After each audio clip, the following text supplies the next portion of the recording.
जय हिंद दोस्तों, स्वागत है आपका हमारे YouTube चैनल पर। दोस्तों, अगर आपकी इनकम एक सर्टेन लिमिट से क्रॉस कर जाती है, जो कि बेसिक एग्जम्पशन लिमिट होती है, तब आपको ITR भरनी जरूरी हो जाती है। दोस्तों, ITR के 7 तरह के फॉर्म होते हैं, ITR 1 से लेकर के ITR 7 तक, जो कि आपकी इनकम, आपकी एज और आपके रेजिडेंशियल स्टेटस के हिसाब से ही वो डिफाइन होते हैं। अगर आप सेल या सर्विस देते हैं दोस्तों, अगर आप एक प्रोफेशनल हैं, फ्रीलांसर हैं, अगर आप एक ट्रांसपोर्टेशन का काम करते हैं दोस्तों, इसके साथ में आपकी सैलरी या पेंशन की इनकम भी आती है, आपने होम लोन ले रखा है और उसकी भी छूट लेना चाहते हैं, और अदर सोर्स की भी कोई इनकम है जैसे FD का ब्याज या सेविंग का ब्याज, तो ITR 4 आप बहुत ही ईजी तरीके से भर सकते हैं। आपको पता होगा दोस्तों, ITR 4 के अंदर बुक्स ऑफ अकाउंट मेंटेन करने की जरूरत नहीं होती है। डिपार्टमेंट आपसे ज़्यादा कुछ पूछताछ इसमें नहीं करता है। ITR भरने से पहले दोस्तों आपको फॉर्म 26AS, आपको AIS और TIS जरूर चेक करना है। इसके साथ में दोस्तों आप 2 करोड़ रुपए तक की सेल है तो ITR 4 भर सकते हैं, अदरवाइज आपको इनकम टैक्स के अंदर ऑडिट करवानी पड़ेगी।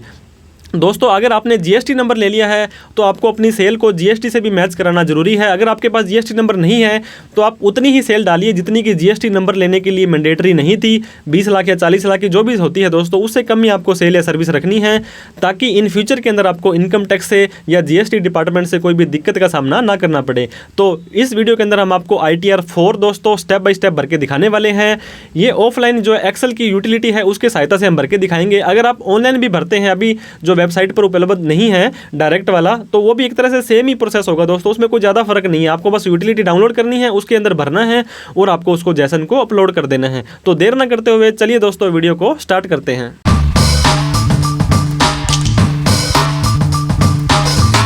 दोस्तों, ITR 4 भरने के लिए आपको सबसे पहले incometax.gov.in के पोर्टल पर आ जाना है। यहाँ पर आने के बाद में आपको पता होगा अभी ऑफलाइन ITR ये हमारी चल रही है, तो यहाँ पे डाउनलोड्स के ऑप्शन पर आपको आ जाना है। डाउनलोड्स के ऑप्शन के आने के बाद में असेसमेंट ईयर आपका ऑटोमेटिकली 23-24 आएगा।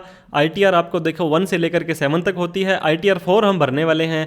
4 पे जैसे क्लिक करेंगे तो कौन व्यक्ति 4 भर सकता है, यहाँ पे ऑलरेडी हमने बता दिया था वीडियो के स्टार्टिंग में। हमें यहाँ पे यूटिलिटी एक्सेल बेस को डाउनलोड करना है दोस्तों। इसको आप सेव कर लेंगे। इसको सेव आप कहीं पे भी कर लीजिए, लेकिन आप ध्यान रखें कि डेस्कटॉप पर हो जाए तो क्या बार बार आपको दिक्कतों का सामना नहीं करना पड़ेगा। इसके बाद में दोस्तों जो यूटिलिटी है उसको आपने एक्सट्रैक्ट कर लेना है, उसको आपने मर्ज कर लेना, अनमर्ज कर लेना है। जैसे ही हम यहाँ पे राइट क्लिक करेंगे, एक्सट्रैक्ट हेयर पर आपको क्लिक कर देना है। एक्सट्रैक्ट हेयर नहीं आ रहा है तो एक्सट्रैक्ट ऑल पर भी आप कर सकते हैं दोस्तों। हम यहाँ पे एक्सट्रैक्ट फाइल्स पर क्लिक करेंगे, फिर ये फोल्डर पूछेगा कि कौन से फोल्डर पर करनी है, तो हमने डेस्कटॉप के ऊपर ही कर देनी है। तो आप इसको अलग से अकेली ना करके फोल्डर में एक्सट्रैक्ट कर लीजिए। तो ये देखिए दोस्तों, यूटिलिटी आपकी ऐसी खुल जाएगी। यूटिलिटी के अंदर आपको कई बार मैक्रो एनेबल की दिक्कत आ सकती है, तो आपको सारे के सारे मैक्रो है अपने एनेबल कर लेने हैं। अगर आपको ऐसा मैसेज दिखाई दे रहा है दोस्तों, this utility is for the assessment year 23-24, तो इसका मतलब आप बिल्कुल रेडी टू वर्क है, इसके ऊपर काम कर सकते हैं। फिर भी आपको कोई दिक्कत आती है दोस्तों, तो आपको एक तो मैक्रो एनेबल कर लेने हैं, अदरवाइज राइट क्लिक करके प्रॉपर्टीज में जाने के बाद में यहाँ पे सिक्योरिटीज आ रहा है, इसको आप अनब्लॉक यहाँ से कर सकते हैं। अनब्लॉक करने के बाद में अप्लाई कर देंगे तो आपको यहाँ पे दिक्कतों का सामना नहीं करना पड़ेगा। हमने इसको ओपन कर लिया है। हमने आपको बताया था कि इनकम टैक्स के साइट पर जाने के बाद में आपको एक जैसन फाइल है वो प्री फिल्ड की, ये देखिए इंपोर्ट प्री फिल्ड यहाँ पे हमें करना है। तो हम इनकम टैक्स की साइट पर आ जाएंगे दोस्तों, ई फाइल में जाएंगे, इनकम टैक्स रिटर्न में जाएंगे, last option download pre filled data पर क्लिक कर देना है। जिस साल की रिटर्न भर रहे हैं असेसमेंट ईयर 23-24, वो हमें डाउनलोड कर देना है। ये डाउनलोड शायद टेम्परेरी फाइल्स में होता है, लेकिन आपको फोल्डर में यहाँ पे देखने के बाद में उसी फोल्डर में इसको सेव कर देना है जहाँ पर हमने वो यूटिलिटी की थी, ताकि आपको ढूंढने में दिक्कत ना आए। अब वापस से हम इसके अंदर आ जाएंगे। इसमें आने के बाद में दोस्तों ये देखिए आपको यहाँ पे काफ़ी सारे ऑप्शन दिखाई दे रहे हैं। इंपोर्ट प्रीफिल पे हम करेंगे तो आपका ये नेम, डेट ऑफ बर्थ, काफ़ी सारी चीज़ें अपने आप यहाँ पर भरी भराई आ जाएगी। तो हम इंपोर्ट प्रीफिल पे क्लिक करते हैं, यहाँ पे इस मैसेज को ओके करते हैं, डेस्कटॉप पे जाते हैं दोस्तों। ITR 4 का जो फोल्डर था हमारा, उसके ऊपर डबल क्लिक कर देते हैं। तो ये देखिए name, date of birth, address, आपकी काफ़ी सारी चीज़ें आ गई हैं। ऐसा कुछ अगर आपका मैसेज दिखाई देता है तो वो हम इसको अभी आगे करेक्ट कर लेंगे। तो हमने यहाँ पे ओके कर देना है। तो दोस्तों इस नीचे जो देखो BP, TDS और ये काफ़ी सारी चीज़ें हमें दी गई हैं, इसको स्टेप बाय स्टेप हमने भरना है। सबसे पहले इनकम डिटेल में आप आ जाएंगे।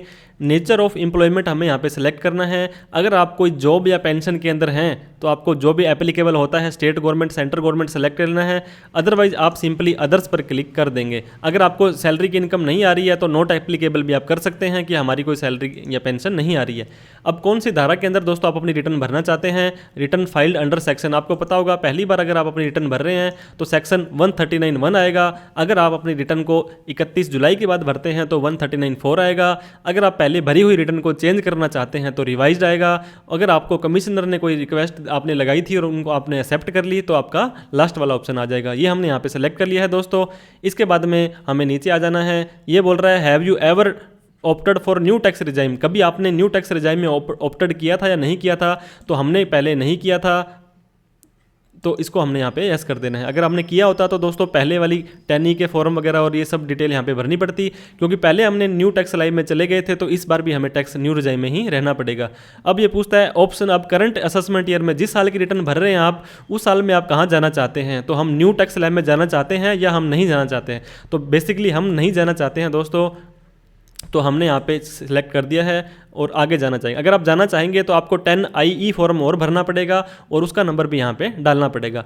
अब ये दोस्तों पूछ रहा है are you filing return under section 7th proviso होता है 139(1) का। अगर आपने 1 करोड़ से ज़्यादा का कैश जमा करा दिया, 2 लाख से ज़्यादा की बिजली का बिल भरा, 1 लाख से ज़्यादा अगर आपने कोई फॉरेन ट्रैवल का खर्चा किया दोस्तों 2 लाख से ज़्यादा, 1 लाख से ज़्यादा इलेक्ट्रिसिटी कंज्यूम की, तो आपको यस करना है। अदरवाइज सिंपली आप यहाँ पे नो कर देंगे तो ये सारा का सारा अनहाइड हो जाएगा। इसके बाद में दोस्तों आपने आगे कोई भी इन्फॉर्मेशन यहाँ पे बेसिकली नहीं डालनी है, रिप्रेजेंटेटिव नो आ जाएगा। इसके बाद में आपको ग्रोस सैलरी, आप अपनी सैलरी की इनकम यहाँ पे डाल सकते हैं। इससे पहले ये देखिए दोस्तों इनकम फ्रॉम बिजनेस, जो आपका मेन जो है ITR फॉर्म बिजनेस के लिए जाता है, इसके लिए अलग से शेड्यूल यहाँ पे BP बना रखा है नीचे। आप इसके ऊपर भी क्लिक करेंगे दोस्तों तो ये आपको BP के अंदर ले जाएगा। यहाँ पे नहीं लेके जा रहा है तो आप यहाँ पे सिंपली BP पे क्लिक कर देंगे, बिजनेस और प्रोफेशन। आपको पता होगा बिजनेस और प्रोफेशन के अंदर सेक्शन 44AD, सेक्शन 44ADA और इसके अलावा सेक्शन 44AE की 3 तरह की इनकम आप दिखा सकते हैं। तो हम यहाँ पे सबसे पहले 44AD के अंदर अगर आप कोई सेल कर रहे हैं दोस्तों तो उस सेल का आपको 8% या 6% नेट प्रॉफिट दिखाना पड़ता है। नेम ऑफ द बिजनेस, आपको यहाँ पे अपने बिजनेस का नेम डाल देना है जिस नाम से आप अपना बिजनेस कर रहे हैं।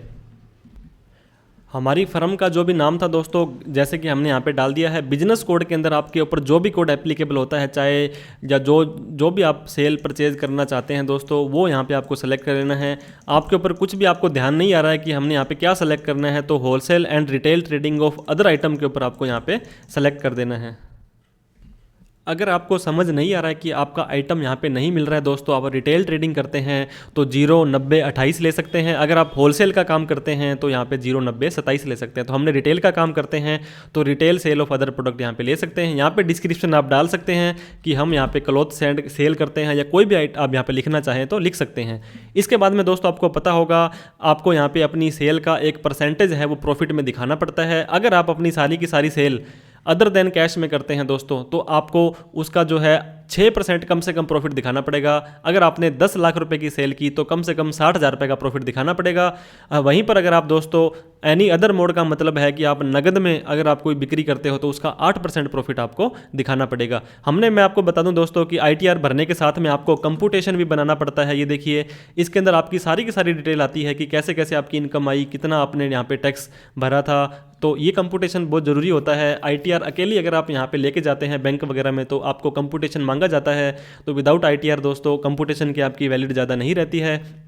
तो हमने ये देखिए दोस्तों सेल दिखाई थी, सारी की सारी 8% में दिखाई थी, एनी अदर मोड में दिखाई थी। तो ये सेल को हम हमारे वहाँ पे एक्सेल के फॉर्मेट में डाल देंगे, एनी अदर मोड के अंदर हमें यहाँ पे डाल देना है। तो दोस्तों 38 लाख रुपए की हमारी सेल थी। आपको पता होगा 40 लाख से ज़्यादा आपको GST नंबर लेना पड़ता है और इसका प्रॉफिट हमने दिखाया था 4,92,800 रुपये। तो 4,92,800 रुपये आपको यहाँ पे प्रॉफिट है डिक्लेयर कर देना है। आप अगर यहाँ पे जाएंगे 8% वाले में, क्योंकि सारा का सारा आपको यहाँ पे जो सेल है आपकी 8% वाली वाली थी, तो यहाँ पे आपका ऐसे डाल देना है, आपको अपना नेट प्रॉफिट दिखा देना है और आपको अपनी सेल दिखा देनी है।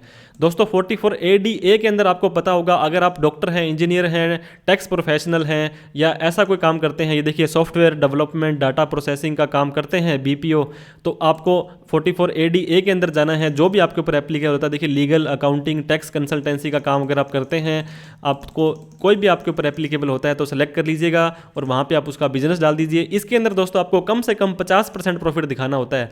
अगर आपने मान लो 8 लाख रुपए की आपने रिसीट ली तो कम से कम 4 लाख रुपए आपको प्रॉफिट दिखाना पड़ेगा और आप 44ADA के अंदर भी जा सकते हैं। इसके बाद में तीसरा ऑप्शन दोस्तों 44AE है।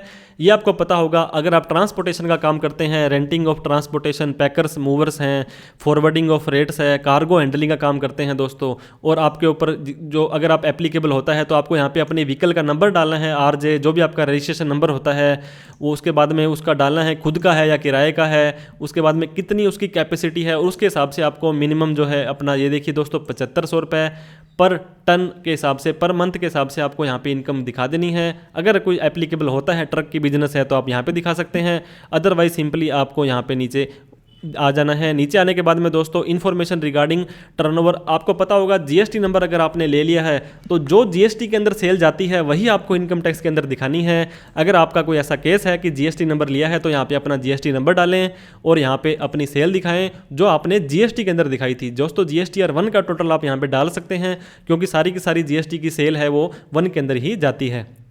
इसके बाद दोस्तों नीचे आ जाना है, ये बोलता है कि आपको इन्फॉर्मेशन देनी है 31 मार्च 2023 की। आपको पता होगा बैलेंस शीट एक इंपॉर्टेंट पार्ट होता है।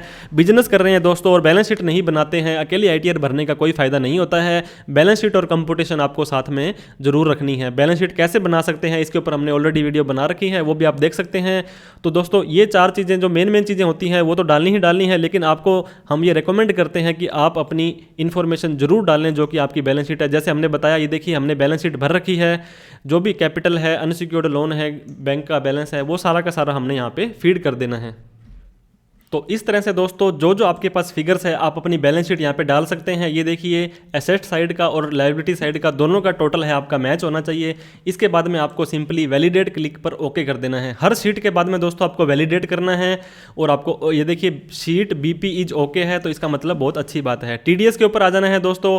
ये बोल रहा है आप अपने TDS का जो क्रेडिट है फॉर्म 26AS और फॉर्म नंबर 16 से जरूर मैच कर लें, क्योंकि आपको पता होगा जो आपका TDS काटता है वो जनवरी, फरवरी, मार्च क्वार्टर की जो रिटर्न है वो 31 मई भर सकता है।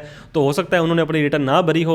अगर यहाँ पे डेटा अपने आप नहीं आ रहा है दोस्तों, तो आप उसका 10 नंबर, किसने आपका TDS काटा, कितना काटा, वो सारा का सारा यहाँ पे शो कर सकते हैं। 16A के अंदर दोस्तों आपका कोई TDS ब्याज वगैरह पे कटा था, अदर देन सैलरी से TDS कटा था, यहाँ आ जाएगा। इसके अलावा 16C और 16D अगर आपके ऊपर एप्लीकेबल होते हैं वो भी आप यहाँ पे भर सकते हैं। इसके बाद में वैलिडेट पर क्लिक कर देना है।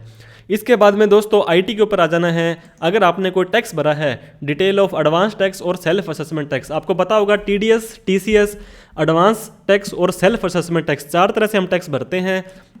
अगर आपने खुद ने बैंक में जाकर के कोई टैक्स बनता था वो भरा है तो आप यहाँ पे आ जाएंगे।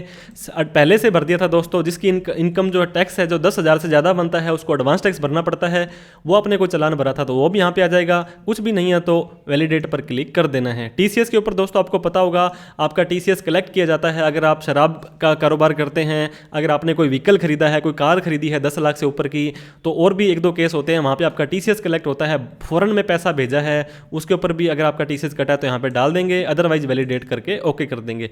टैक्सेस पेड एंड वेरिफिकेशन में आना है दोस्तों। आपको आपने कितना टैक्स आपका बनता था अभी यहाँ पे शायद दिखाई नहीं दे रहा है, तो आपको फर्स्ट पेज पर जाना है। इनकम डिटेल में जाने के बाद में आपको यहाँ पे ये देखिए दोस्तों कैलकुलेट टैक्स पर क्लिक करना है। जैसे आप कैलकुलेट टैक्स पर क्लिक करेंगे तो सेक्शन 80D के बारे में पूछ रहा है। चलो आप यहाँ पे आ जाते हैं। 80D का मतलब हेल्थ इंश्योरेंस होता है। हेल्थ इंश्योरेंस आपको पता होगा एज के हिसाब से आपको छूट मिलती है। अगर आपकी एज 60 साल से ज़्यादा है तो 50,000 रुपये तक का हेल्थ इंश्योरेंस आप छूट ले सकते हैं। तो ये पूछ रहा है कि आप सीनियर सिटीजन है या नहीं है, तो हमने नो कर दिया है। आपके पेरेंट्स सीनियर सिटीजन है या नहीं है, हमने यहाँ पे नो कर दिया है और वैलिडेट पर क्लिक कर दिया है। इसके बाद में दोस्तों सेक्शन 80G काफ़ी सारी ट्रस्ट, संस्थाएँ, NGO सेक्शन 8 की कंपनी बनी होती होती है जो सेक्शन 80G के अंदर अगर आप उसको पेमेंट देते हैं तो हमें वहाँ पे छूट मिल जाती है।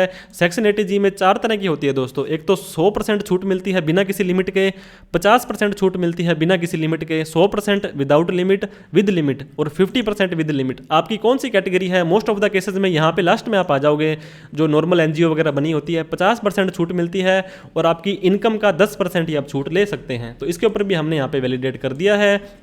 अब हम इनकम डिटेल में डालने के बाद में दोस्तों कैलकुलेट टैक्स पर क्लिक करेंगे तो बोल रहा है please select at least one account in which prefer. तो हमें अकाउंट नंबर भी डालना जरूरी है दोस्तों। ये हमारा टैक्स पेड में आएगा। यहाँ पे अगर हम नीचे आते हैं तो ये देखिए हमारा अकाउंट नंबर IFSC कोड यहाँ पे अगर नहीं आ रहा है तो हमें यहाँ पे मैनुअली डाल देना है और उस पर टिक भी लगा देना है कि हम इसमें रिफंड लेना चाहते हैं आपका टैक्स पेड एंड वेरिफिकेशन वाले कॉलम के अंदर। तो दोस्तों आपको यहाँ पे जैसे IFSC कोड डालेंगे तो अपने आप बैंक का नाम आ जाएगा, आप अपना अकाउंट नंबर डाल देंगे और यहाँ पे क्लिक जरूर कर दीजिएगा कि इस अकाउंट में हमें रिफंड लेना है, चाहे रिफंड हो या ना हो। इसके बाद में नीचे प्लेस आ रहा है, उस प्लेस में भी आप जहाँ पर बैठ के इस रिटर्न को भर रहे हैं वो प्लेस भी डाल देंगे और वैलिडेट पर आपको क्लिक कर देना है। इसके बाद बोल रहा है please enter the account number serial number 1 के अंदर bank account number serial number is mandatory. तो देखो दोस्तों हमने 2 तरह से यहाँ पे डिटेल डालने की कोशिश की थी, तो यहाँ पे और यहाँ पे, तो दोनों में अगर आप खाता नंबर है तो दोनों की डिटेल आप यहाँ पे डाल देंगे। अकाउंट नंबर डालने के बाद में हम यहाँ पे कैलकुलेट टैक्स पर क्लिक करते हैं। तो दोस्तों हमारा अगर कोई टैक्स बनता होगा तो ये नीचे कैलकुलेट करके दिखा देगा। आपको पता होगा दोस्तों 2.5 लाख रुपए तक टैक्स फ्री होता है। 2.5 लाख से 5 लाख रुपए के ऊपर आपको 5% टैक्स देना पड़ता है। तो 2.5 लाख से ऊपर हमारा जो उसके ऊपर टैक्स बनता था 12,140 रुपये। लेकिन सेक्शन 87A है जो बोलता है अगर आपकी इनकम 5 लाख रुपए तक है तो 2.5 से 5 तक लगने वाला टैक्स माफ़ हो जाएगा। तो वो 12,500 था लेकिन 12,140 ही हमारा बनता था, वो सारा का सारा माफ़ हो जाएगा। तो इस तरह से दोस्तों अगर आपने बिजनेस की इनकम है, सैलरी की इनकम है, इसके अलावा हाउस प्रॉपर्टी की अगर आपकी इनकम है दोस्तों, अगर आपने कोई मकान किराए पर दे रखा है, अगर आपने होम लोन ले रखा है दोस्तों, तो ये भी टाइप ऑफ हाउस प्रॉपर्टी के अंदर जाकर के यहाँ पर आपको सेल्फ ऑक्यूपाइड कर देना है। अगर आपने कोई होम लोन ले रखा है और उसका interest payable on borrowed capital कितना ब्याज आपने चुकाया है आपको पता होगा, 2 लाख रुपए तक आप छूट ले सकते हैं। अगर आपने किराए पर दे रखा है उस मकान को तो लेट आउट दे देंगे दोस्तों कि हमने किराए पर दिया था, कितना किराया आया है वो यहाँ पे आप डाल सकते हैं। अगर आपके पास मकान की इनकम नहीं है, होम लोन नहीं है, तो यहाँ पे आप बिल्कुल सेलेक्ट पर कर देंगे। तो इस तरह से दोस्तों आपको मैंने बताया ITR भरने से पहले एक बार फिर से मैं आपको बता दूं AIS और TIS जरूर चेक करना है और फॉर्म 26S भी जरूर चेक करना है, ताकि वहाँ पे कोई ट्रांजेक्शन्स आ रही हो तो उसको आपको इनकम टैक्स में दिखाना बहुत जरूरी है। अदरवाइज इनकम टैक्स डिपार्टमेंट से मिसमैच का नोटिस आपको आ सकता है। सर्विसेज में आएंगे, यहाँ पे एनुअल इन्फॉर्मेशन स्टेटमेंट दोस्तों यहाँ पे दिखाई दे रहा है AIS, इसको आपको क्लिक कर देना है, एक न्यू टैब पर आपको ले जाएगा। यहाँ पे जाने के बाद में AIS पर क्लिक करेंगे। ये और ध्यान रहे दोस्तों AIS आपको फाइनेंशियल ईयर के हिसाब से दिखाता है और 26S आपको असेसमेंट ईयर के हिसाब से दिखाता है। तो यहाँ पे TIS पर क्लिक कर देंगे और AIS पे क्लिक कर देंगे दोस्तों। तो जो भी आपका टैक्स पेड है, SFT के ट्रांजेक्शंस हैं, बड़े ट्रांजेक्शंस किए हैं, ये देखिए हमने टैक्स भरा था, हमने पिछले 2 सालों का टैक्स भरा था और जिस साल हमने टैक्स भरा था उस साल के AIS TS में आते हैं ये डिमांड एंड रिफंड। अगर कोई है अदर इन्फॉर्मेशन है तो यहाँ पे आ जाएंगे। बहुत सारे लोग ये भी क्वेश्चन पूछते हैं सर हमने टैक्स भरा था लेकिन हमारे AIS TS में शो नहीं कर रहा है। तो जिस साल आपने जो टैक्स भरा है, सपोज करो आपने अप्रैल 2023 में भरा है तो 23-24 वाले AIS के अंदर वो टैक्स आपका शो करेगा। तो इस तरह से आपको AIS TS जरूर देख लेना है। और इसके साथ में ही दोस्तों आपको फॉर्म 26AS ई फाइल के अंदर जाकर के इनकम टैक्स रिटर्न में जाकर के व्यू फॉर्म 20AS में भी जाना है और कन्फर्म पर क्लिक कर देना है। आपको ट्रेसेस की साइट खुल जाएगी, यहाँ पे आपको एग्री करके प्रोसीड करना है। टैक्स क्रेडिट के ऊपर आपको क्लिक करना है। AIS TS तो आपने फाइनेंशियल ईयर 22-23 का देखा था और ये असेसमेंट ईयर 23-24 का आपको देखना है। यहाँ पे HTML पर क्लिक करना है, व्यू डाउनलोड फाइल पर क्लिक करना है। किसी ने आपका TDS काटा है, फॉर्म 15GH दिया था अगर आपने, इसके अलावा किसी ने TCS कलेक्ट किया है दोस्तों, कोई हाई वैल्यू ट्रांजेक्शन्स है, सारी की सारी यहाँ पे बोल जाएगी। इस तरह से आपको ITR भरने से पहले AIS TS 26 से जरूर देखना है, अपने बैंक की स्टेटमेंट जरूर देखनी है, सेविंग का ब्याज आ रहा है वो भी जरूर लेना है। और उसके अलावा अगर आप नीचे आते हैं दोस्तों तो अगर आपने कोई LIC वगैरह करवा रखी है तो उसकी छूट आप यहाँ पे ले सकते हैं। ये सिस्टम कैलकुलेटेड है। अगर आप 1,60,000 रुपये यहाँ पे डाल देंगे, आपको पता होगा मैक्सिमम 1.5 लाख की छूट अपने यहाँ पे ले सकते हैं। तो 1.5 लाख की छूट ये दे देगा। 80CC, CCD, CCD1, CCD1B, CCD2, 80D, 80E जो भी एप्लीकेबल आपके ऊपर होती है दोस्तों। 80GG के ऊपर आपको बताया था अगर आप बिजनेसमैन हैं और किराए के मकान पर रहते हैं और HRA वगैरह का आपको मिलता नहीं है तो भी आप 5,000 रुपये पर मंथ के हिसाब से 60,000 रुपये की जो छूट यहाँ पे ले सकते हैं। इसके लिए आपको फॉर्म 10BA भरना पड़ता है। पॉलिटिकल पार्टी 80TT के अंदर मैंने आपको बताया था, पहले तो अदर सोर्स के अंदर आपको ब्याज लेना है सेविंग का और बाद में 10,000 रुपये तक की छूट ले लेनी है। 80TT-B के अंदर सेविंग और FD का मिलाकर के सीनियर सिटीजन है तो 50,000 रुपये तक की छूट ले सकते हैं। अगर आपकी दोस्तों कोई और इनकम है, इनकम फ्रॉम अदर सोर्स है, ये देखिए सेविंग का ब्याज, FD का ब्याज, फैमिली पेंशन, इनकम टैक्स का रिफंड, तो वो सारा का सारा यहाँ पे आ जाएगा। और एनी अदर इनकम है अगर आपकी तो वो भी इनकम आप यहाँ पे ले सकते हैं। इस तरह से ये देखिए दोस्तों एनी अदर में यहाँ पे डालेंगे और यहाँ पे आपका ट्यूशन की इनकम है, कोई भी इनकम आप सिलाई लिखाई पढ़ाई जो भी करते हैं वो आप यहाँ पे सेलेक्ट करके अमाउंट डाल सकते हैं। तो सैलरी की इनकम, हाउस प्रॉपर्टी की इनकम, अदर सोर्स की इनकम और बिजनेस की इनकम, ये सारी की सारी आपको यहाँ पे शो कर देनी है। उसके बाद में आपको वैलिडेट कर देना है, टैक्स आपको जो कैलकुलेट कर लेना है। वैलिडेट आपने यहाँ पे किया तो ये शीट भी हमारी ओके आ गई। अब हमें क्या करना है दोस्तों, जनरेट जैसन पर क्लिक करना है। ये हमारा लास्ट और इंपॉर्टेंट काम है। ये बोलता है कि जनरेट जैसन करने से पहले आपको आपका टैक्स कैलकुलेट कर लेना है। जी हाँ, हमने टैक्स कैलकुलेट कर लिया है, हमारा टैक्स कोई नहीं बनता है।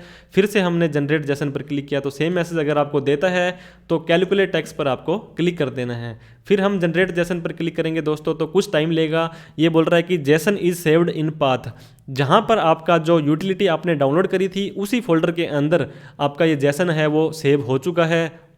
उसको सेव करने के बाद में वापस से आपको इनकम टैक्स के पोर्टल पर आ जाना है दोस्तों। आप ई फाइल के अंदर, वैसे तो क्या डैशबोर्ड पर जाएंगे तो फाइल नाउ आपको यहाँ पे इजीली स्पष्ट यहाँ पे दिखा देगा। अगर ऐसा शो नहीं होता है तो ई फाइल में जाकर के फाइल इनकम टैक्स रिटर्न में आपको जाना है। यहाँ जाने के बाद में हमारा जो 31 मार्च 2023 का साल था वो असेसमेंट ईयर 23-24 था। ITR 1 और आपको पता होगा 5 ही अभी यहाँ पे दिखा रहा है, अंत 139(1) और 139(5) के अंदर।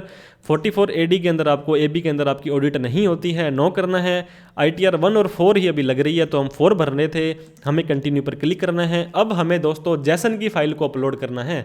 अटैच फाइल पर क्लिक करेंगे, हम डेस्कटॉप पर चले जाएंगे, जहाँ पर हमारी वो यूटिलिटी पड़ी थी उसके अंदर दोस्तों जैसन की फाइल आपको यहाँ पे शो कर जाएगी। तो जैसे दोस्तों हम जैसन को डबल क्लिक करेंगे तो कुछ वैलिडेट करेगा कि बिल्कुल सही डेटा इसके अंदर डाला हुआ है नहीं डाला हुआ है। वो अगर सही हो जाता है तो वैलिडेशन सक्सेसफुल हो गया है, मतलब कोई भी कमी नहीं है हमारी इनकम टैक्स की रिटर्न में, सब कुछ ओके है।